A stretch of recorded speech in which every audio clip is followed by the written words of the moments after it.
السلام علیکم ورحمۃ اللہ وبرکاتہ۔ مرے ہوئے باپ کو دفنانے کے بعد ہم تینوں بھائی گھر لوٹے تو گھر ابھی مہمانوں سے بھرا ہوا تھا، مگر میری بہن بھائیوں نے آپس میں جائیداد کی تقسیم کے لیے لڑنا شروع کر دیا تھا۔ غصے میں بڑے بھائی نے ابا کی وصیت ہی پھاڑ ڈالی تھی۔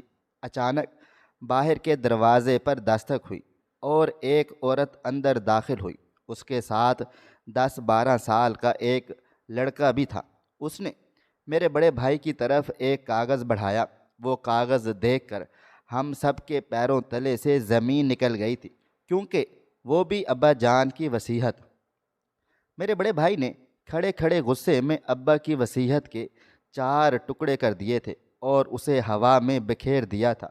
یہ وہ وصیت تھی جسے بھائی جان نے کھول کر پڑھا بھی نہیں تھا، بس انہیں پتہ چلا تھا کہ ابا وصیت لکھ کر چلے گئے ہیں، اور بنا دیکھے ہی انہوں نے اس کے 4 ٹکڑے کر دیے تھے۔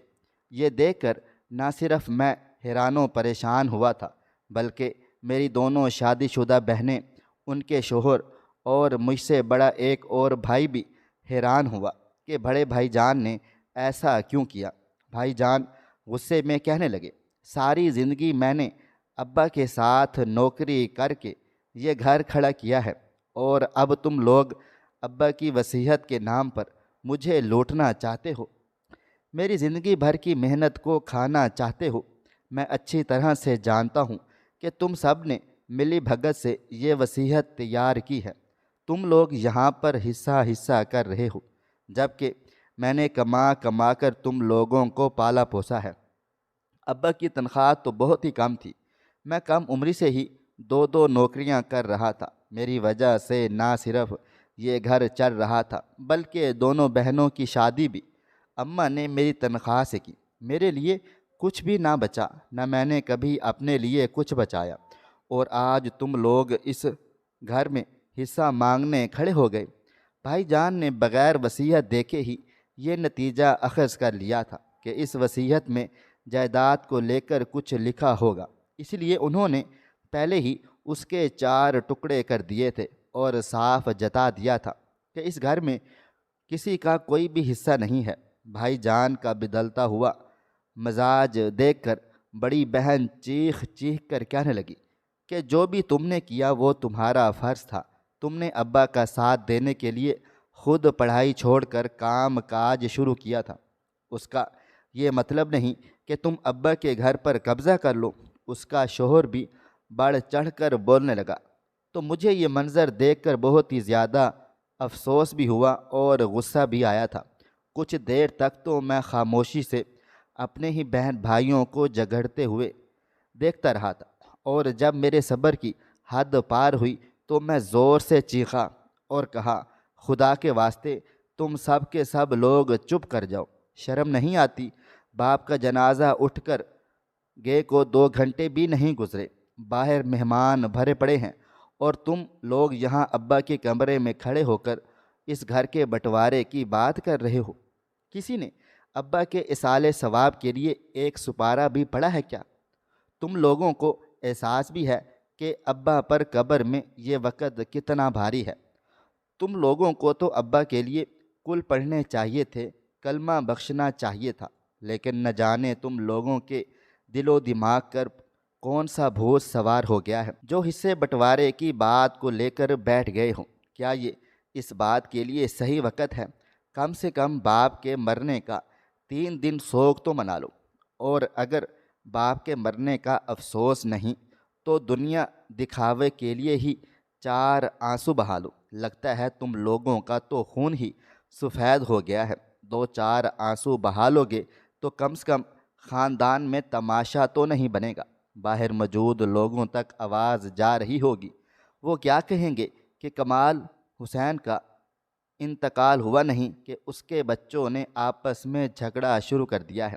مرے ہوئے باپ کی عزت کا ہی کچھ احترام کر لو۔ ابا جان نے ہماری ایسی تربیت تو نہیں کی تھی کہ گھر کے لیے ہم ایک دوسرے سے دست و گریبان ہو جائیں۔ تم لوگوں نے تو ابا کی قبر کی مٹی کو خشک بھی نہ ہونے دیا اور ایک دوسرے کے دشمن بن گئے۔ میرے خوب شور مچانے پر کچھ دیر کے لیے سب خاموش ہو گئے تھے، لیکن پھر میرے دوسرے بہنوئی نے وہی بات شروع کی کہ اب اس گھر کو بیچ کر حصہ تو دینا ہی ہوگا۔ بہنوں کا بھی برابر کا حق ہوتا ہے، آج نہیں تو کل یہ بات ہونی ہی ہونی ہے۔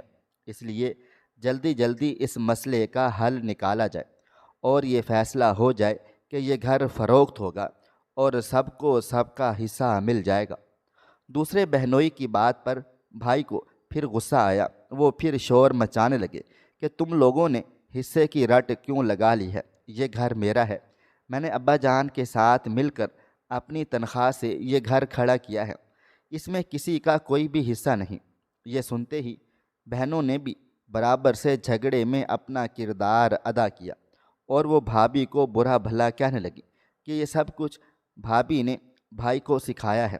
میں یہ سارا تماشا دیکھ کر حیران تھا کہ میرے بہن بھائیوں کو اچانک ہوا کیا ہے۔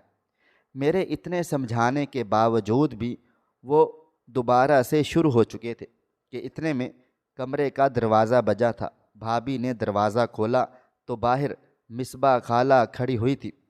وہ کہنے لگی تھیں کہ دروازے پر کوئی عورت آئی ہے، وہ کمال حسین کے بچوں سے ملنا چاہتی ہے۔ مصباح خالہ کے چہرے پر عجیب سے تاثرات تھے، جیسے انہیں ہمارے جھگڑے کی بھنک لگ گئی ہو۔ مجھے تو اس بات کو سوچ کر ہی شرم محسوس ہو رہی تھی کہ لوگ ہمارے بارے میں کیا کیا سوچیں گے۔ ہم نے تو باپ کے تیجے کا بھی انتظار نہ کیا تھا۔ بڑے بھائی بھابھی کو لگا کہ شاید کوئی تعزیت کے لیے آئی ہوگی، اس لیے بھائی نے کہا کہ اسے مہمان خانے میں بٹھا دو، لیکن پھر خالہ نے بتایا کہ وہ تنہائی میں ملنے کی خواہش مند ہے۔ یہ سن کر بھائی جان حیران ہوئے اور کہنے لگے اچھا تو ہم سب بہن بھائی یہیں پر ہیں، اسے یہیں بلا لو۔ بھائی بھابھی سے پوچھنے لگے کون عورت ہے، تنہائی میں کیوں ملنا چاہتی ہے؟ بھابھی کہنے لگی میں کیا جانوں۔ سبھی تجسس میں پڑ گئے تھے کہ کون عورت ہے جو ہم سے اکیلے میں ملنا چاہتی ہے۔ مصباح خالہ گئی اور اس عورت کو کمرے تک لے آئی تھی۔ اس عورت کے ساتھ ایک لڑکا بھی تھا جو کوئی 10-12 سال کا تھا۔ وہ کمرے میں آ کر ہم لوگوں سے پوچھنے لگی کہ کیا ہم کمال حسین کے بچے ہیں؟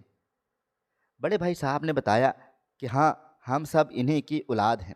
تو اس نے اپنے ہاتھ میں پکڑا ایک کاغذ بھائی جان کی طرف بڑھا دیا اور کہنے لگی یہ کمال حسین کی وصیت کی کاپی ہے، اسے پڑھ لیں۔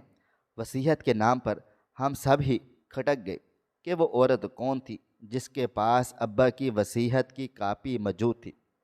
بھائی جان نے جلدی جلدی سے اس کے ہاتھ سے وصیت لی اور پھر جیسے جیسے وہ وصیت پڑھنی شروع کی تو ہم سب کے ہوش ٹھکانے آ گئے تھے۔ کتنی ہی دیر بھائی اور ہم سب اس عورت کا چہرہ دیکھتے رہے اور پھر بھائی نے دوبارہ وہی حرکت کی اور اس وصیت کے بھی ٹکڑے ٹکڑے کر دیے تھے۔ اس عورت نے بچے کو اپنے قریب کیا اور کہنے لگی کہ اس وصیت کو پھاڑنے سے کیا ہوگا، یہ تو کاپی تھی، اصل وصیت تو وکیل صاحب کے پاس ہے۔ بھائی جان غصے میں کہنے لگے بکواس مت کرو، تم جھوٹ بول رہی ہو، یہ وصیت جھوٹی ہے، ابا کبھی اس طرح کی کوئی بات نہیں لکھ سکتے اور نہ ہی یہ ہمارے ابا کی لکھی ہوئی وصیت ہے۔ یقیناً تم کوئی 2 نمبر عورت ہو جو اس موقع کا فائدہ اٹھانا چاہتی ہو، اس لیے یہاں سے دفع ہو جاؤ۔ اس عورت نے ایک نظر بھائی جان پر ڈالی اور کہنے لگی یہ غم کا موقع ہے، اس لیے میں آپ لوگوں کو تکلیف نہیں دینا چاہتی، لیکن ہاں سچائی کو جھٹلایا نہیں جا سکتا۔ 2 دن کے بعد جب تیجا ہو جائے گا تو میں وکیل صاحب کو لے کر آؤں گی اور یہ بات ثابت کر دوں گی کہ یہ وصیت آپ کے ہی باپ کی لکھی ہوئی ہے۔ یہ کہہ کر وہ عورت اس بچے کو لے کر نکل گئی اور ہم سب اسے دیکھتے ہی رہ گئے تھے۔ اس کے جانے کے بعد بھائی جان نے غصے میں شیشے کا گلدان اٹھا کر فرش پر دے مارا اور کہنے لگے کہ یہ کہاں سے آ گئی ہے اور یہ کون ہے جو ابا کی وصیت کی دعوے دار ہے؟ میں نے تو آج سے پہلے کبھی بھی اس عورت کو نہیں دیکھا تھا۔ بہنوں کا حال بھی ایسا ہی تھا، جبکہ میں خاموشی سے ایک کونے میں کھڑا تھا۔ کیونکہ مجھے یقین تھا کہ وہ عورت سچ کہہ رہی ہے۔ مجھے ابا کی وصیت کے بارے میں تو نہیں معلوم تھا، لیکن ہاں، ابا جان کے کردار کے بارے میں ضرور معلوم تھا۔ بہن اور بہنوئی ایک دوسرے کی شکلیں تک رہے تھے، جبکہ بھابھی ایک کونے میں خاموشی سے چپ چاپ بیٹھ گئی تھی۔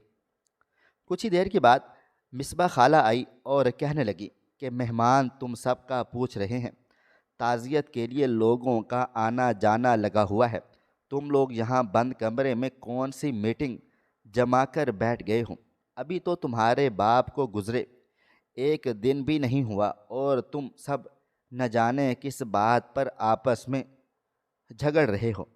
مصباح خالہ کو کچھ نہ کچھ علم تو ہو ہی گیا تھا، ہم سب میں بحث چل رہی ہے، اس لیے وہ غصے میں پوچھ رہی تھی۔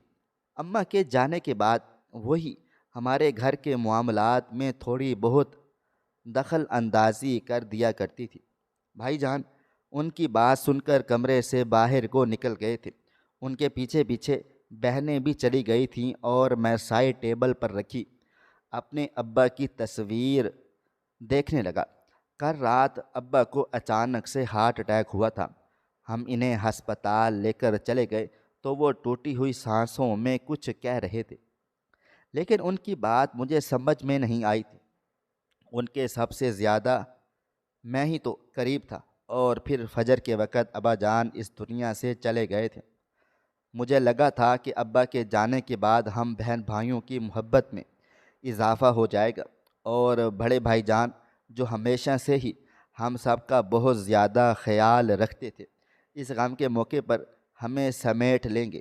لیکن مجھے معلوم نہیں تھا کہ تدفین کے فوراً بعد ہی مجھے اپنے ہی گھر میں یہ منظر دیکھنے کو ملے گا کہ سب ایک دوسرے کے دشمن ہو جائیں گے اور ابا کے گھر کو فروخت کرنے کی باتیں شروع ہو جائیں گی۔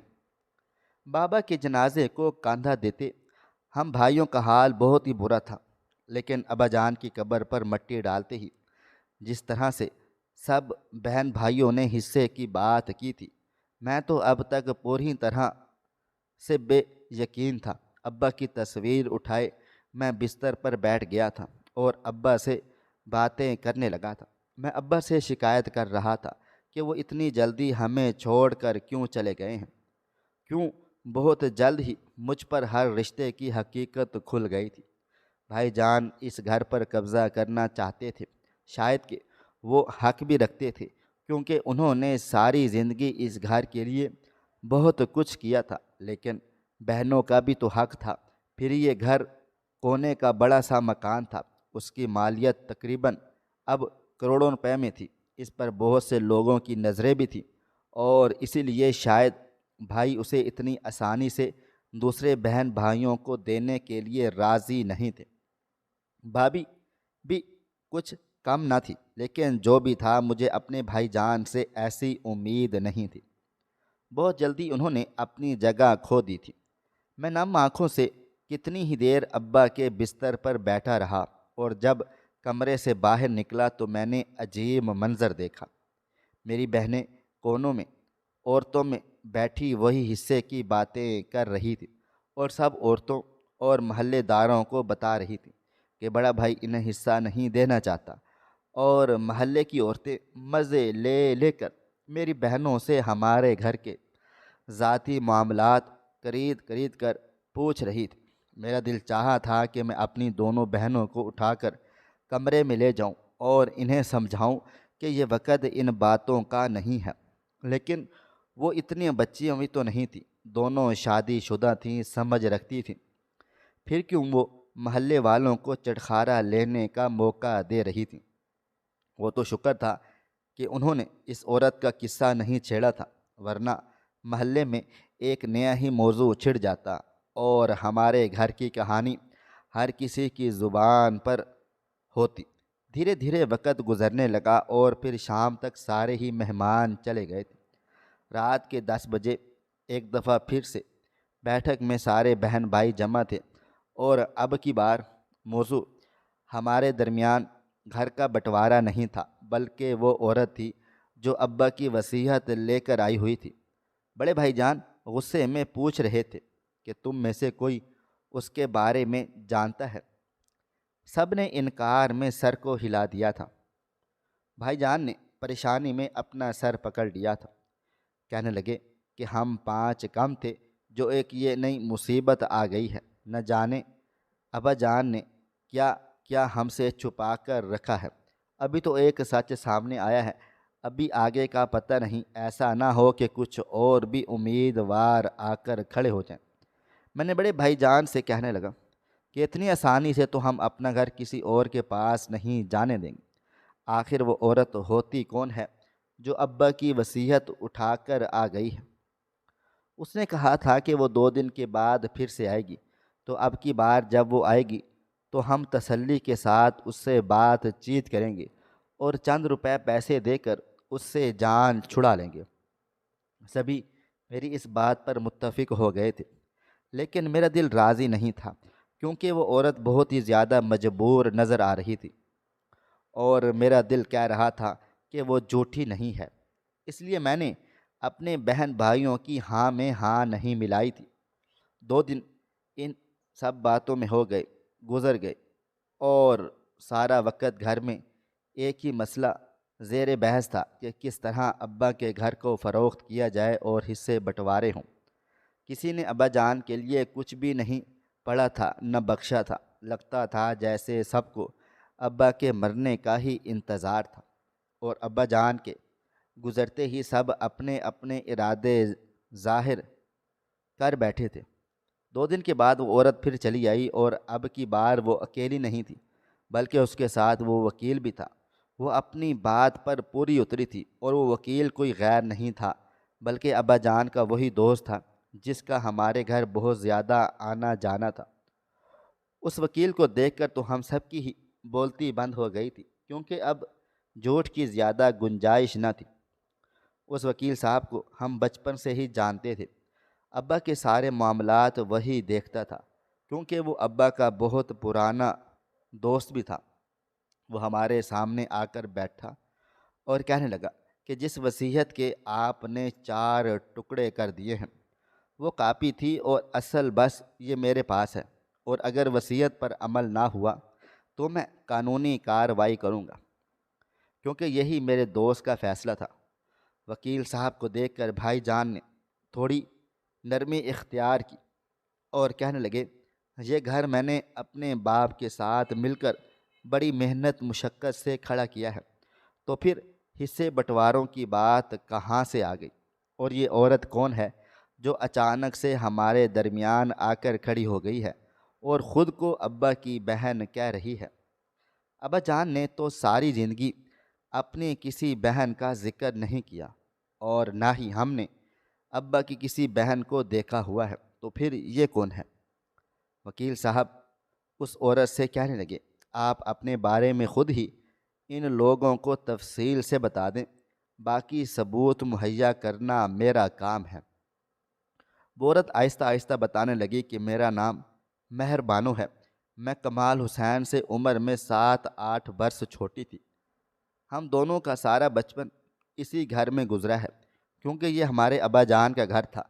لیکن پھر جب میں 20 سال کی ہوئی تو مجھے ایک لڑکے سے محبت ہو گئی تھی، اور اس محبت کی خاطر میں اس گھر سے بھاگ کر چلی گئی تھی۔ میں نے پسند کی شادی کر لی تھی، اور جب میں پسند کی شادی کر کے واپس لوٹی تو میرے گھر والوں نے مجھے قبول نہیں کیا تھا۔ کمال بھائی تو مجھے قبول کرنا چاہتے تھے، لیکن یہ ابا کا حکم تھا کہ میں اس گھر میں کبھی بھی قدم نہ رکھوں۔ اس لیے کمال بھائی بھی کچھ نہ کر سکے، لیکن وہ چوری چھپکے سے مجھ سے ملاقاتیں کرتے تھے، اور ہم دونوں ایک دوسرے کے ساتھ تعلق میں تھے۔ بھائی جان میرے گھر آتے، میرا حال احوال پوچھتے۔ میں اپنی شادی شدہ زندگی میں خوش تھی، اس لیے بھائی جان کو بھی تسلی تھی۔ لیکن قسمت کا کرنا ایسا ہوا کہ چند سال پہلے میرے شوہر کا انتقال ہو گیا تھا۔ اس وقت جب بھائی میرے پاس آئے تو وہ چاہتے تھے کہ میں اس گھر میں آ جاؤں، لیکن مجھے اپنے ابا کے جملے یاد تھے، اس لیے میں نے منع کر دیا تھا کہ نہ میں اس گھر میں آؤں گی اور نہ اس گھر کے کسی بھی شخص سے ملوں گی۔ میں نے تم سب کے بارے میں بہت سن کے رکھا تھا، میں نے تم سب کی تصاویر بھی دیکھی ہوئی تھی۔ مجھے تم لوگوں سے محبت تھی، میں تم لوگوں سے ملنا چاہتی تھی، لیکن سوچا نہیں تھا کہ اس طرح سے ہماری ملاقات ہوگی۔ جب آخری بار کمال بھائی میرے پاس آئے تھے تو وہ کچھ بیمار سے لگ رہے تھے، اور انہوں نے میرے ہاتھ میں وصیت دی اور کہنے لگے تھے کہ اس وصیت کے مطابق اس گھر کا آدھا حصہ تمہارا ہے، کیونکہ یہ میرا نہیں بلکہ میرے باپ کا گھر ہے، جس میں تم بھی برابر کی شراکت دار ہو۔ اس لیے جب میں اس دنیا میں نہ رہوں تو تم اپنا ہی حصہ لینے کے لیے میرے گھر آ جانا۔ نہ جانے کیوں مجھے اپنے بچوں کی نیتیں نظر آنے لگی ہیں، اور میں جان گیا ہوں کہ میرے مرتے ہی وہ آپس میں حصے بٹوارے کے لیے لڑنے لگ جائیں گے۔ میرے بڑے بیٹے نے میرے ساتھ بہت محنت مشقت کی ہے، لیکن اس کا مطلب یہ نہیں کہ میں تمہارا حق غصب کر لوں۔ اس گھر میں آج بھی تمہارا حق ہے، کیونکہ وہ تمہارے بھی باپ کا گھر ہے۔ اس لیے جب مجھے کمال بھائی کے انتقال کا پتہ چلا تو میں ان کی وصیت لے کر یہاں آ گئی، اور میں نے ان کی بات کو بالکل صحیح اور درست پایا تھا کہ تم سب باپ کا جنازہ اٹھتے ہی حصے اور بٹوارے کے لیے لڑنے جھگڑنے لگ گئے تھے۔ یہ تمہارے باپ کا نہیں بلکہ میرے باپ کا گھر ہے، اور اس میں آدھا حصہ میرا ہے۔ میرے بھائی جان نے وصیت کے تحت یہ آدھا حصہ میرے نام کر دیا ہے، اور یہی میرے باپ کی وصیت بھی تھی۔ دونوں وصیتیں وکیل صاحب کے پاس موجود ہیں۔ تم لوگ آدھے گھر کے ساتھ جو چاہو کرو، لیکن مجھے میرا حصہ دے دو۔ میرا بچہ یتیم ہے، میں اس کے ساتھ آدھے گھر میں گزارا کر لوں گی، اور یہی میرے یہاں آنے کا مقصد ہے۔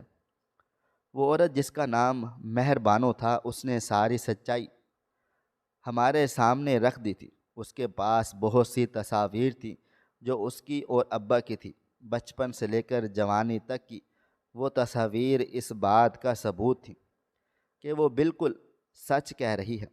ابا جان نے کبھی ہمارے سامنے مہر بانو کا ذکر تو نہیں کیا تھا، لیکن اب ہم جان گئے تھے کہ وہ اس گھر کے آدھے حصے کی حقدار ہے، لیکن نہ ہی میری بہنیں اور نہ ہی میرے بڑے بھائی انہیں کوئی حصہ دینا چاہتے تھے۔ اس لیے میرے بڑے بھائی جان نے انہیں پیشکش کی کہ وہ چند لاکھ روپے لیں اور ہماری زندگی سے چلے جائیں، کیونکہ یہ گھر تو کروڑوں کی مالیت کا تھا۔ لیکن وہ نہ مانی اور کہنے لگی کہ مجھے میرا حصہ چاہیے، اور پھر وکیل صاحب نے کہہ دیا کہ اگر وصیت پر عمل نہ ہوا تو وہ کورٹ تک چلے جائیں گے، اور پھر وہ دونوں ہمیں ایک ہفتے کا وقت دے کر چلے گئے تھے۔ اس ایک ہفتے میں ہمیں اس گھر کو آدھا کر کے مہر بانو کے حوالے کرنا تھا، اور ان کے جانے کے بعد بھائی جان نے اپنا سر پکڑ لیا تھا، اور بہنیں ابا جان کو برا بھلا کہہ رہی تھیں۔ وہی باپ جس نے پال پوس کر بڑا کیا تھا، جوان کیا تھا، وہی آج بیٹیوں کو برا لگ رہا تھا، کیونکہ اس نے اپنی بہن کو بھی وراثت میں حق دیا تھا۔ بہنوں کو واپس اپنے سسرال جانا تھا، اس لیے وہ یہ فیصلہ بھائی جان کے اوپر چھوڑ کر چلی گئی تھی کہ وہی مہر بانوں کو سنبھالیں گے اور انہیں بھی وقت پر ان کا حق ادا کر دیں گے۔ جبکہ ان کے چلے جانے کے بعد بھابھی خوب چڑھ چڑھ کر بولنے لگ گئی تھی۔ ان کا کہنا تھا کہ کسی کا کوئی بھی حق نہیں ہے۔ ساری زندگی میرے شوہر نے محنت کر کر کے بہن بھائیوں کو سنبھالا ہے، آج یہی بہن بھائی حصہ لینے کے لیے کیسے کھڑے ہو گئے ہیں۔ بھائی خاموشی سے بیٹھے تھے۔ دوسرا والا بھائی بھابھی کو برا بھلا کہہ رہا تھا، اور میں کونے میں بیٹھا اب بھی اس تماشے کا خاموش حصہ تھا۔ کچھ دیر کے بعد بھابھی اور دوسرا والا بھائی باہر کو چلا گیا تھا، اور کمرے میں صرف میں اور بڑے بھائی بیٹھے رہ گئے تھے۔ بھائی جان نے ایک نظر مجھ پر ڈالی تھی۔ میں سب سے چھوٹا تھا، ابا جان کا بہت لاڈلا تھا۔ ابا جان مجھ سے بہت پیار محبت کیا کرتے تھے۔ میری آنکھوں میں آنسو آ رہے تھے۔ میری یہ حالت دیکھ کر بھائی جان میرے پاس آ کر بیٹھ گئے تھے۔ کہنے لگے، تجھے کیا ہوا ہے؟ پریشان نہ ہو، سب کچھ ٹھیک ٹھاک ہو جائے گا۔ میں نے بھائی جان کا ہاتھ پکڑ لیا اور کہا، حقداروں کو ان کا حق ادا کر دے، تاکہ عزت کے ساتھ یہ معاملہ نمٹ جائے۔ میں نہیں چاہتا کہ میرے مرحوم باپ کی روح کو تکلیف ہو۔ میری بات سن کر بھائی جان بھی خاموش ہو گئے تھے۔ پھر کہنے لگے، تم تو جانتے ہو کہ میں نے کتنی کم عمری سے ابا جان کے ساتھ مل کر اس گھر کے لیے محنت مشقت کی ہے۔ سارے بہن بھائیوں کو پڑھانے میں، ان کی شادیوں میں میرا کتنا ہاتھ ہے، پھر مجھے بھلا کیوں کچھ نہیں ملنا چاہیے؟ میں نے بھائی جان سے کہا، آپ کی بات ٹھیک ہے، اس لیے جو محنت آپ نے کی ہے اس کا حق آپ رکھ لیں، لیکن بقیہ حصہ آپ سب میں تقسیم کر دیں۔ یہی اب اس مسئلے کا بہترین حل ہے، کیونکہ اب نہ ہی بہنیں خاموش بیٹھنے کو راضی ہیں اور نہ ہی دوسرا بھائی۔ پھر ابا جان نے خود اپنی بہن کو وراثت کا حقدار بنا دیا ہے، تو ہم یہ حق چھیننے والے کون ہوتے ہیں؟ اور سچ تو یہی ہے نا کہ یہ گھر ابا سے پہلے دادا جان کا تھا، اور پھر میں نے بھائی جان کو ایک ایسا حل بتایا کہ جس پر وہ راضی ہو گئے تھے۔ میں نے بھائی جان سے کہا کہ دادا جان کے زمانے میں گھر کی جو بھی مالیت تھی اس حساب سے آپ پھپھو کو بھی حصہ دے دیں، اور ابا کے زمانے میں گھر کی جو مالیت تھی اس حساب سے بھی بہن بھائیوں کو حصہ دے دیں، اور جو پیسہ آپ نے لگایا ہے اس طرح وہ حق آپ کے حق میں آ جائے گا۔ بھائی جان کو میری یہ والی بات سمجھ میں آ گئی تھی، کیونکہ میں بھی نہیں چاہتا تھا کہ بھائی جان کا حق ختم ہو۔ واقعی انہوں نے ساری زندگی بہت محنت مشقت کی تھی۔ پھر بھائی جان نے 2 دن کے بعد سب لوگوں کو جمع کیا اور یہی بات سب کے سامنے رکھی۔ مہربانوں کو اس بات پر کوئی اعتراض نہیں تھا، وہ تو بس اپنے باپ کی جائیداد میں سے اپنا حق چاہتی تھی، اور بہنیں بھی میرے سمجھانے پر راضی ہو گئی تھیں کہ انہیں تو کچھ نہ کچھ تو مل ہی رہا تھا اور بات غلط بھی نہیں تھی۔ اور پھر وکیل صاحب نے خود ہی صلح صفائی کے ساتھ سارے کاغذات تیار کروا دیے تھے۔ بھائی جان نے گھر فروخت نہیں کیا تھا، بلکہ ایک چھوٹا سا حصہ پھپھو کو دے دیا تھا، اور باقی حصے میں ہم سب کے پیسے انہوں نے خود سے ادا کر دیے تھے۔ اس طرح ابا جان کا گھر بھائی جان کے پاس آ گیا تھا، بہنوں کو ان کا حصہ مل گیا تھا، دوسرا والا بھائی باہر کے ملک چلا گیا تھا، جبکہ میں بڑے بھائی جان کے ساتھ اپنی زندگی گزار رہا تھا۔ کیونکہ ابھی میری شادی نہیں ہوئی تھی، بڑی مشکل سے گھر کا یہ بکھیڑا سمٹا تھا۔ میں اکثر ابا جان کی قبر پر بیٹھ جاتا تو بیٹھ کر آنسو بہاتا۔ مجھے بہت افسوس ہوتا تھا کہ میرے باپ کے مرتے ہی میرے بہن بھائی ایک دوسرے کے جانی دشمن بن گئے تھے، لیکن آج کے دور میں زیادہ تر ایسا ہی ہوتا ہے۔